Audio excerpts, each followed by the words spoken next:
Chapter 1: Psychology. Unlike animals, human beings are required to interact with each other to find food and survive. Therefore, if we did not need each other, transacting would be pointless. I believe if we paid attention to human psychology, we would have better insights on the economy, since an economy forms when groups of people leverage their unique skills, interests, and desires to trade with each other voluntarily. Psychology enables us to understand the mental characteristics or attitude of people, particularly how backgrounds, personalities, and the environment shapes decisions and choices people make. This realization has made me receptive to diverse worldviews, aspirations, mindsets, and the importance of priming variables which I would have never associated with economics. Yet they have a profound effect on decision-making. Delving into psychology awakened me to theory-induced blindness in economics training that results in graduates mastering economic models, at the expense of losing common-sense intuition about human nature and social interactions. The need to fit data into equations impairs the art of pure research, and it is through dealing intimately with the real world as it is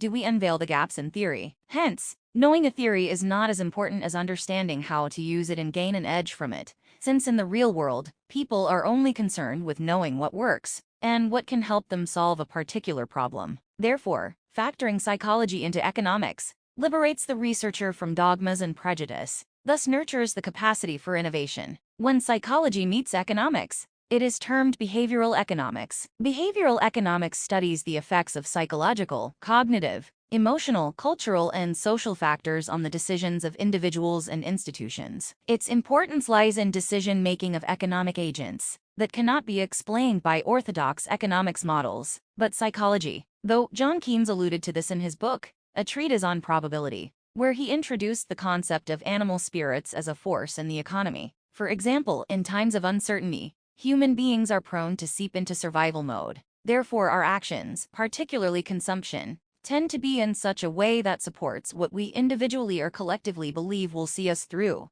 Hence, such survival decisions cannot be modeled. According to Richard Thaler, the real point of behavioral economics is to highlight behaviors that conflict with the standard rational model. The rise and acceptance of behavioral economics highlights the issue of looking at life from one dimension, that is economics, and expecting all answers to come from there, which is very limiting in solving worldly problems. It emulates the ancient saying that, to the man with a hammer, the world looks like a nail. It is an extremely limiting outlook on life. Therefore, as much as it is important to know and understand a discipline, it is also important to know its limitations, so that instead of frivolity following one discipline and criticizing its fundamentals when confronted with gaps, we look unto other disciplines for answers and evolve with better tools in our toolbox. This chapter addresses various elements of behavioral economics, such as the priming effect on individualism, income equality due to personality, the importance of an environment when self-sabotaging, intuition governing our nations,